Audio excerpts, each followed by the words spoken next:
చేతగాని చవట. వాజమ్మ. ఆ మాటలు వరమ్మ నోటినుండి రాకపోయినా, తల్లి తన వైపు నిరసనగా చూసిన చూపు నుండి పాండుకి మాత్రం వినిపించాయి. నిట్టూరుస్తూ ఒక క్షణం అలాగే నిలబడిపోయాడు. కొడుకు రాక కోసం ఎదురుచూస్తూ అప్పటివరకు ఇంటి గుమ్మం ముందే కూర్చుని ఉన్న వరమ్మ లేచి, లోపలకు అడుగుపెడుతూ కొడుకుతో, అలా రాటలా అక్కడే నిలబడిపోయావేం? లోపలికేడువు అంది కొంచెం విసురుగా. లోపలకు వచ్చిన పాండు తల్లి కోపాన్ని పోగొట్టాలనే ఉద్దేశ్యంతో, ఆకలిగా ఉందమ్మా. అన్నం పెట్టేద్దు అన్నాడు గోముగా. వరమ్మలో కోపం ఇంకొంచెం పెరిగిందేగాని తగ్గలేదు. బోండాం బాబుని బాగా మోసి అలిసిపోయావు కాబోలు అని ఆమె అంటూంటే, మధ్యలో అడ్డం వచ్చి పాండు, నువ్వు అలా అంటున్నావేంటమ్మా? లావుగా ఉంటాడని పిల్లలు అలా వెక్కిరిస్తూ పిలుస్తారుగాని. వాడి పేరు బోసుబాబు అన్నాడు కొంచెం కినుకగా. అవునా, ఇది తెలిసిన నీకు పెద్దవాళ్లతో ఎలా మాట్లాడాలో మాత్రం తెలవదా? మనకి మాట సాయం చేస్తూ మన మంచి కోరే మేనమామతో అలా తలబిరుసుగా మాట్లాడతావా? నాన్నైతే చుట్టాలకే కాదు, ఊరివాళ్లు ఏ సాయం అడిగినా చేసేవాడా? అందుకేగా మంచోడనే పేరు తెచ్చుకున్నాడు. జబ్బు చేసి చనిపోయిన నాన్నని మామయ్య ఇప్పటికీ ఎన్నిసార్లు తప్పుపట్టాడో నీకు తెలుసుగా. తన చేతగానితనాన్ని నాకు వారసత్వంగా ఇచ్చిపోయాడని అంటుంటే, నాకు కష్టమనిపించి విసురుగానే జవాబు చెప్పాను. నిజమే. నన్నేమన్నా ఫర్వాలేదు, పట్టించుకోను. నాన్నను అలా అంటూంటే మాత్రం. పాండు కంఠం రుద్ధమవటంతో మౌనంగా ఉండిపోయాడు, మాటలు ఆపేసి. వరమ్మ పళ్ళెంతో అన్నం తెచ్చి మౌనంగానే కొడుకు ముందు పెట్టింది. వాడు చేయి పెట్టకపోవటం చూసి, తను తినకపోవటం వలనేనని గ్రహించి, తను వడ్డించుకుని వచ్చి కూర్చుంది. భోజనాల తర్వాత పాండు ఏదో చెప్పబోతుంటే, ముందు పుస్తకాలు తీసి చదివేడువు అంది. ఆ తర్వాత నిద్రపోయి ఏడుస్తాలే అన్నాడు పాండు తల్లిని నవ్వించాలని. వాడి ఆశ నెరవేరలేదు. తండ్రి చనిపోయినప్పటి నుంచి మోడువారిపోయిన ఆ మోములో చిరునవ్వైనా చిగురించటం వాడు చూడనేలేదు. పాండు నిట్టూరుస్తూ పుస్తకాలు తెరిచాడు. గోడకి చేరగిలబడి కూర్చున్న వరమ్మకి భర్త రాజయ్య గుర్తువచ్చాడు. గుండె బరువెక్కగా గట్టిగా నిట్టూర్చింది. రాజయ్య ఉన్నంతకాలం ఆమెకి ఏ విషయంలోనూ చీకు చింతా ఉండేది కాదు.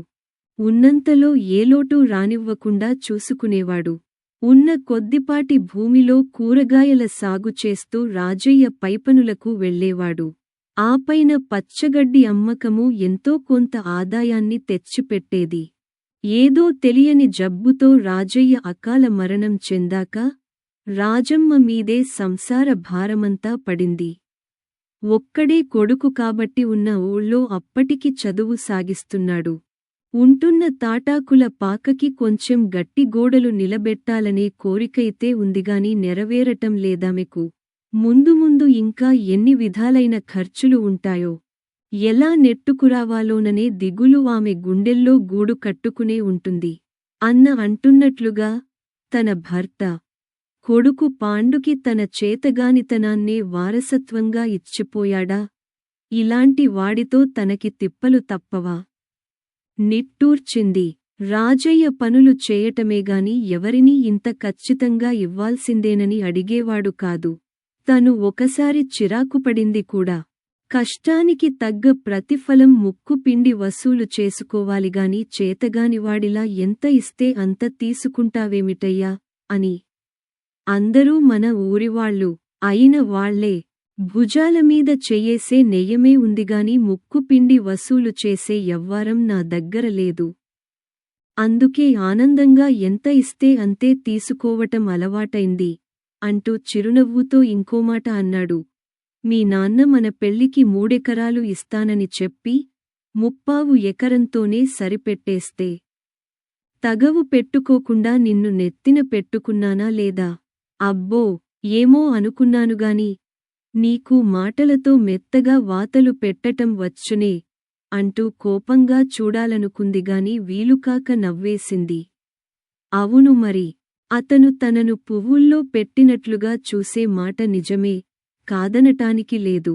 అంత మంచి మనిషిని తోడుగా ఇచ్చినట్లే ఇచ్చి, ఆ భగవంతుడు తన దగ్గరకు తీసుకెళ్ళిపోవటానికి తొందరపడ్డాడెందుకో మరి. తన అదృష్టం అలా ఉంది. కొడుకైనా ప్రయోజకుడయ్యే సూచనలు కనిపించటం లేదు. ఇప్పటికి చిన్నవాడే కాని, చేతగాని లక్షణాలు స్పష్టంగా కనిపిస్తున్నాయి అంటాడు కొడుకు గురించి అన్నగారు. అందుకు కారణాలు ఉన్నాయి.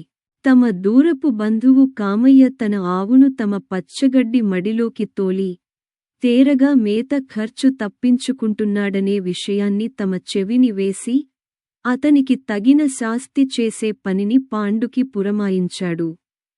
వాడు చిన్నతనంలోనే కర్రసాము నేర్చుకుని, గురి తప్పకుండా ఒడుపుగా కర్ర విసిరే నైపుణ్యమూ సంపాదించాడు.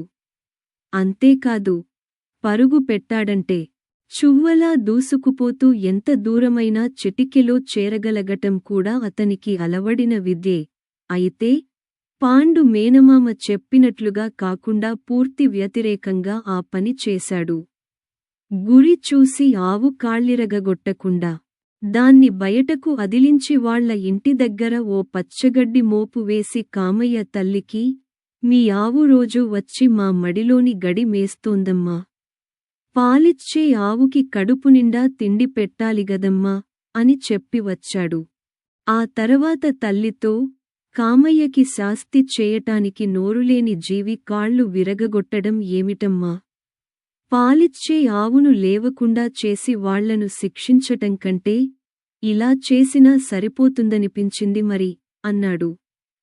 వరమ్మ ఏం మాట్లాడలేకపోయినా భూమన్న మాత్రం పాండుమీద, ఇంత చేతగానివాడివేంట్రా అంటూ అరిచాడు.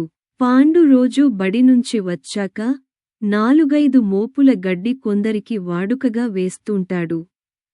అలాంటిది కామయ్యకి ఉచితంగా ఇచ్చి రావటం అతనికి బుద్ధి చెప్పినట్లెలా అవుతుందో భూమన్నకి అంతుబట్టలేదు. అందుకే పాండుని కోప్పడ్డాడు. ఆ రోజు తల్లికి సంతోషం కలిగించాలని పాండు గట్టిగా అనుకున్నాడు. అందివచ్చిన అవకాశాన్ని ఉపయోగించుకుని ఇంటికి సిమెంటు గోడలు లేపి తల్లి కోరిక తీర్చి ఆనందం కలిగించాలనుకున్నాడు.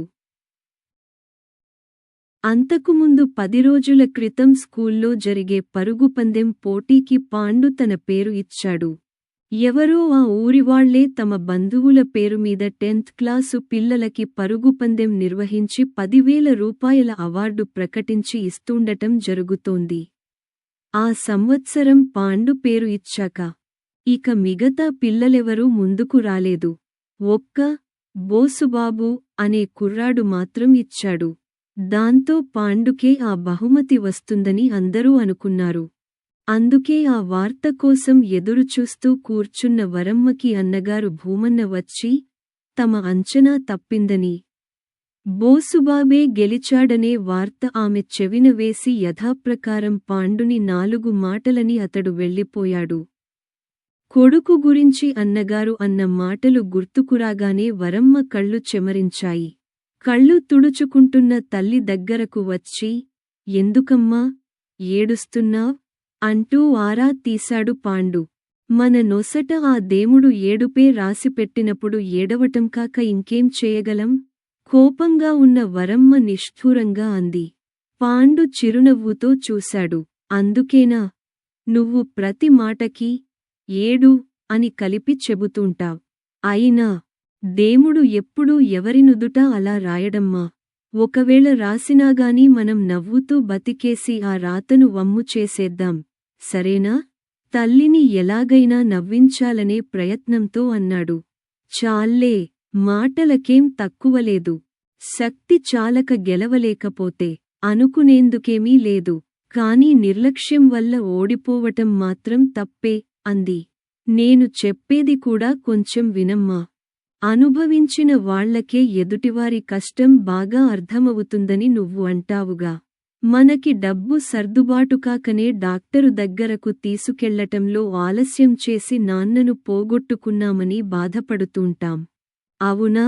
అనడిగాడు తల్లి చేయి పట్టుకుని అనునయంగా.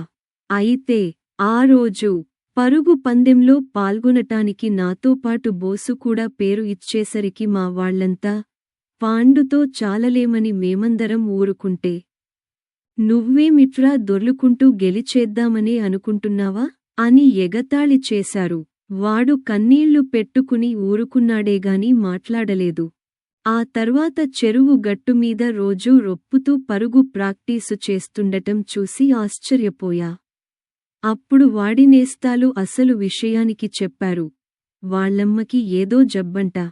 అవార్డు గెలిచి వాళ్ళమ్మకు వైద్యం చేయించాలని వాడి పట్టుదలట.